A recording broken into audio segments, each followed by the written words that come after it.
Sometimes it makes sense to repair blown flight stack components rather than just simply replacing the entire board. And this expensive 45 amp 4-in-1 ESC has got a blown FET that needs replacing. Until recently, I had access to a very nice amp-scope, microscope and camera, and trying to repair an SMT PCB with a desk or a head magnifier like this just isn't going to work. So I really need a digital microscope that wasn't going to break the bank. But as usual, I put things off and sort of forgot about it. So when Joyalens reached out to see if I wanted to review their JL249MS Digital Microscope, I of course said yes, and they duly sent me one out. As well as repairing this ESC, this will also be my fair and honest review of the JL249MS to see if it's any good.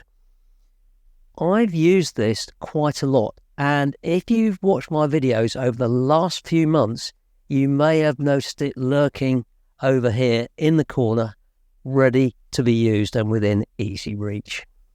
Hello, and welcome to the Whirly Bloke channel. Okay, let's see what we've got in the box here.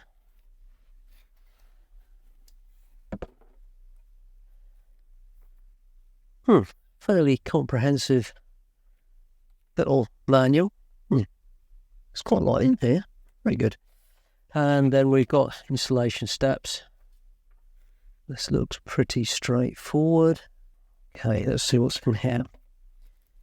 So we have got a 10-inch lens. Now this is UHD, so it's 2880 by 2160, and you can use 24 frames a second or up to 60 frames a second if you go to 1080.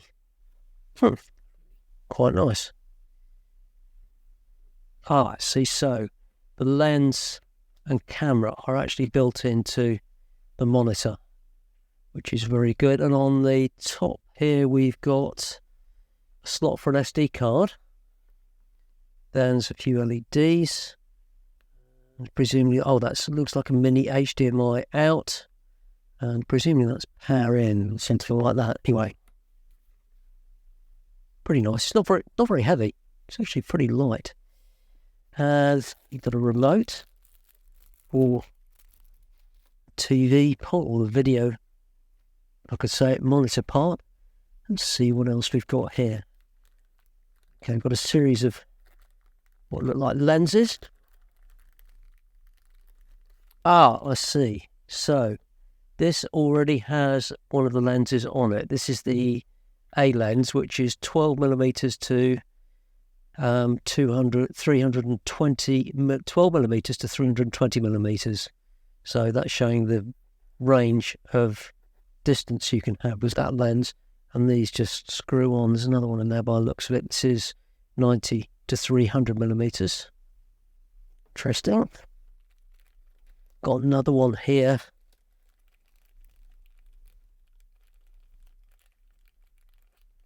This is D, which is 4 to 5 millimeters distance.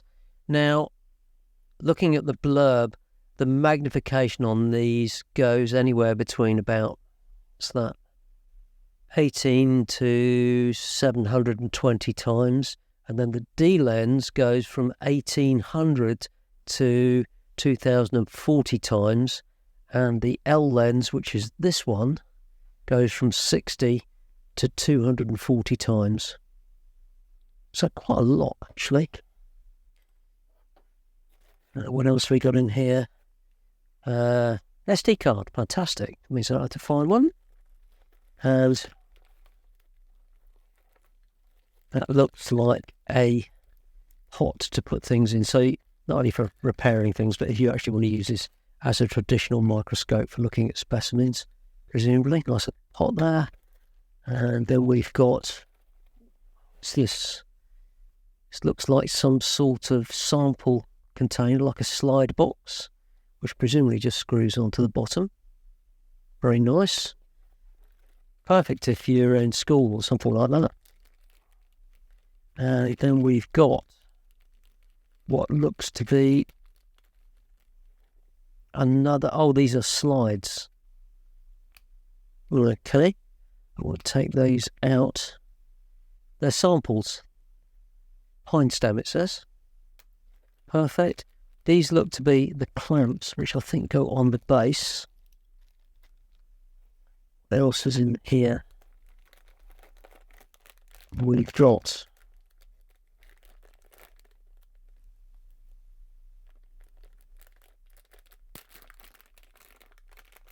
all the mechanical bits and pieces. These are metal. Interesting. Various bits and pieces, which I'll find out where they go in a minute. There's a bit. Oh, it's to come out. So we've got, yes, a micro HDMI to full HDMI. So I presume that plugs in here. So that gives you an output for a separate monitor, which is great. And it looks to be a power lead. Fantastic. So let's get that out of there. Ah, okay, we've got the meat of it. So that is stand somehow that holds the monitor. A couple of clamp screws there. And then this is the base. Looks like a power switch. Let's chuck down that out all the way.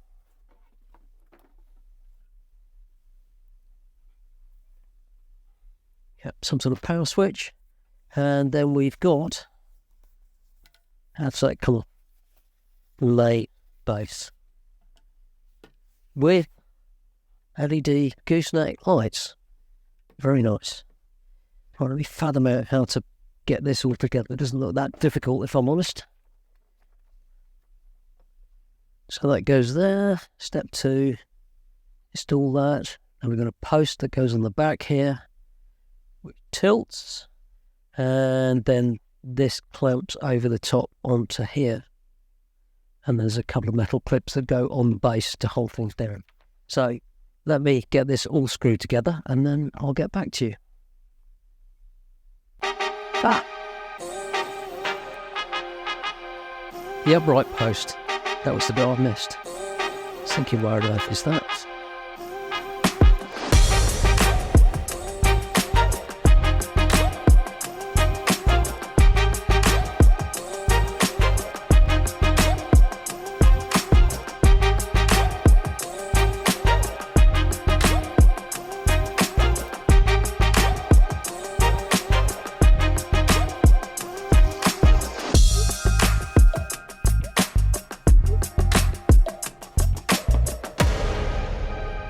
Okay, so seems to be you get it in roughly the right place by screwing this up and down here, and then you've got some adjustment there as well.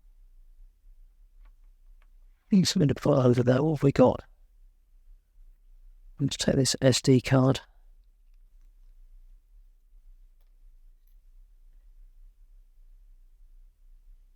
Where is it? There it is. Put it on something white.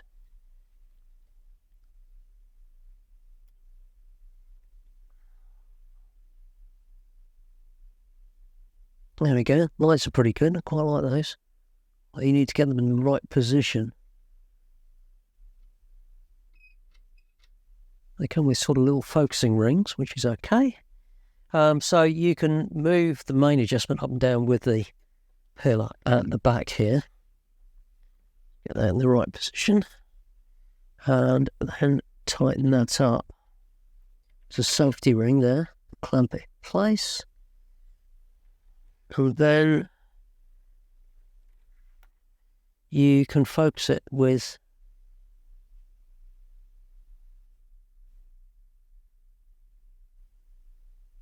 probably needs to come down a bit or go up a bit, one of the two. Best thing to focus on, is it? There we go. So you've got coarse adjustment at the back, gives you the magnification, and then you can do your fine adjustment there. And there's plenty of light available. And as is usual, I find with most of these, you do need to get the lights in the right position. It's the same on the scope that I used to use. If you get them in the wrong position, you get this sort of shadowing effect. It's quite pronounced here, but I'm sure I just need to fiddle with that to get it right. But that all looks pretty good. We've got a remote here which turns it on and off. And I'm powering it from my usual big ChuckTech power supply. You need a separate power supply for this. It doesn't come with one. And we can turn, presumably, the brightness up and down. Yeah, there we go. Brightness can go up and down with the remote. All very nice. Yeah, that took me, what, 10 minutes to put together? It seems to be very good, actually. So, what I'm going to do now is, these are a little bit, they're sort of not exactly smooth, but they do actually clamp things up very nicely, and it's reasonably solid. I think I'll get rid of these clamps on the bottom. I don't really need those. That's more if you're looking at slides. But I'm going to be using this mainly for examining boards and doing some board level repair and various other things.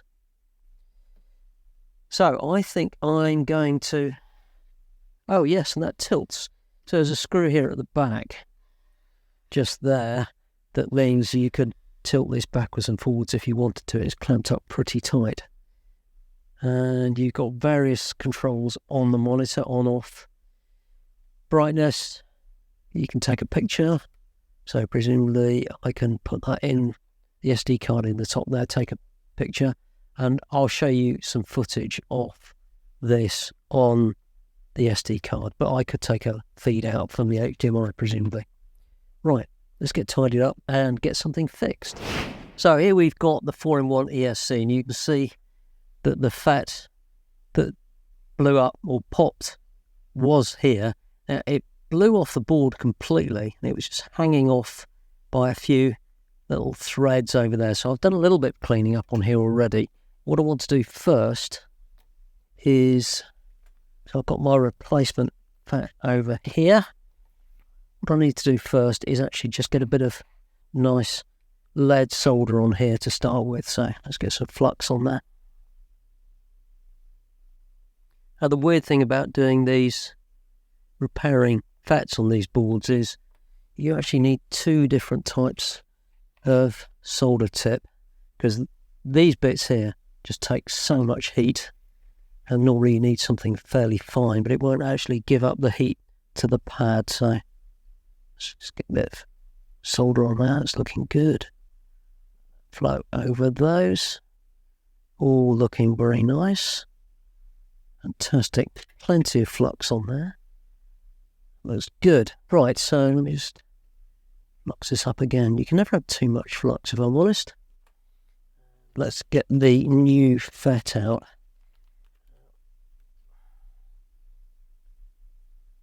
Have a look.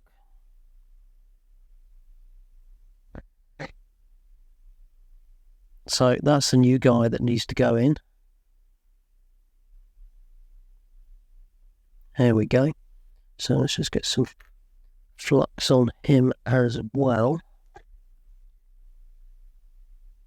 And just double check that's going the right way around. So the heatsink part, because these always have a big heatsink tab on them, needs to go that way round. Double check, same way as the other ones. Yeah, that's all looking good. So there's plenty of solder on there. Hopefully that will just wick down quite nicely when I get the reflow, half reflow on it. Or are these lining up and that?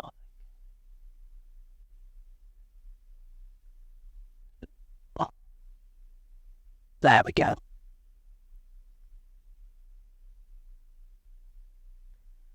Right, it's going to be a bit of noise now.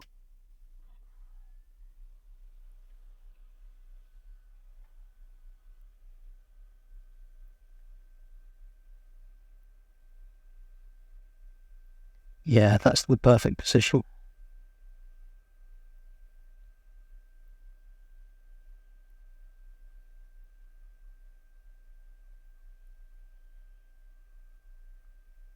Just starting to go any minute.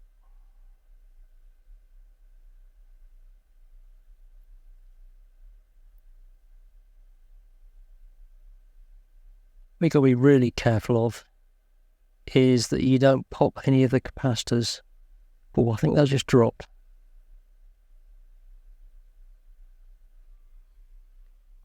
Give it a little nudge down.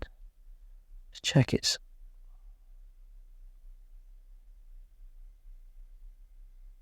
on quite nicely.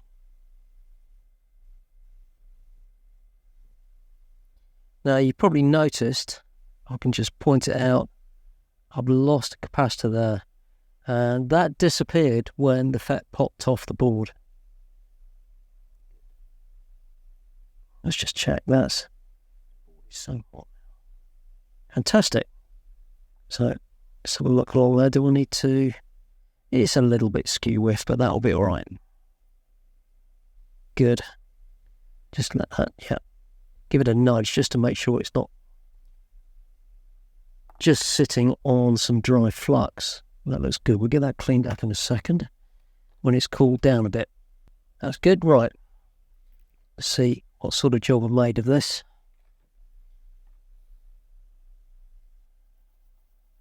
Just using some IPA on here.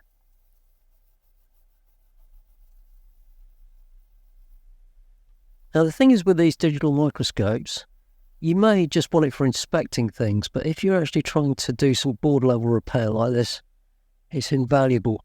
And these FETs are really odd to solder.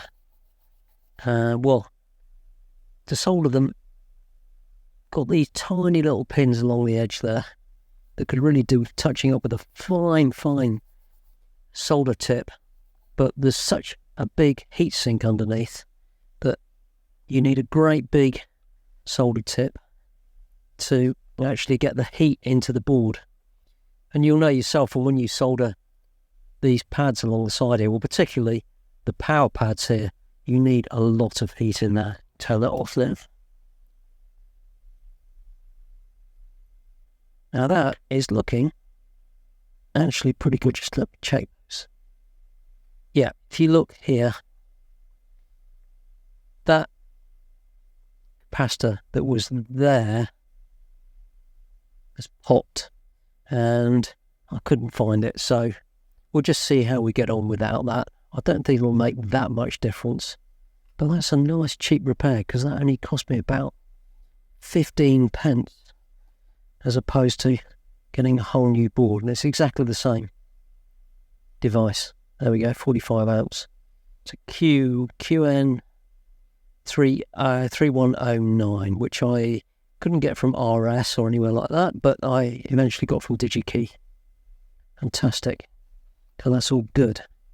I have to say, this is so much nicer to use. I'm trying to use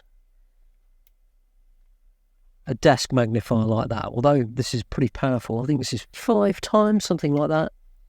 You have to peer over the top of it, which isn't very good. This is much easier. And if I wanted to, I could get even closer in than this. But this is pretty good. So this is ready to bolt back on there. I could have got that a bit straighter, but I'm not going to muck about with that now. I can see all those contacts are nicely soldered on there. Fantastic. For £215, this Joyalens JL249MS is really rather good. I've been using it regularly for several months, not just for PCB repair, but also to check over any tiny SMT PCBs or components that are common in the RC world, or in fact, anywhere these days. If you do occasional board level repair of laptops and phones, this is a good choice if you're on a budget. Some of the mechanicals and the adjustments, they're a little bit clunky, but it's perfectly usable. After all, it isn't an AMScope system that will cost you easily 3 or 4 times the price. But it is fantastic value for money if you need to do SMT PCB soldering or reflowing. It's perfect. I know, because that's what I've been using it for. And I think just like a bench variable power supply, a digital microscope is something you never realise you needed until you get one. Even if you use it to just examine flight controllers and ESCs for shorts or how well it's made, you'll find yourself using it an awful lot. There's an affiliate link in the description below if you'd like to check it out. You know the score, I get a small cut for each sale from the link and you still get the same great price. It's not going to make me my million anytime soon, but it does help support the channel. And just in case you were wondering why I didn't just replace this fried ESC with a new one, well, it's from one of my cine lifters, an X8. So that's got 2 ESCs in there and they need to be matched. And the cost of replacing a FET was a whole lot cheaper than just buying 2 new ESC boards. And what caused the FET to blow? Well, it turned out there was some grit or sand in one of the motors which probably stalled it, and that popped the FET. And it's always good to know the cause of the problem rather than just fix the symptom and worry if it's hiding something more sinister that's going to come back and bite you in the future. Hit all the buttons to subscribe or whatever you want, and give me a thumbs up if you found this useful. Thanks for watching, and I'll see you next time.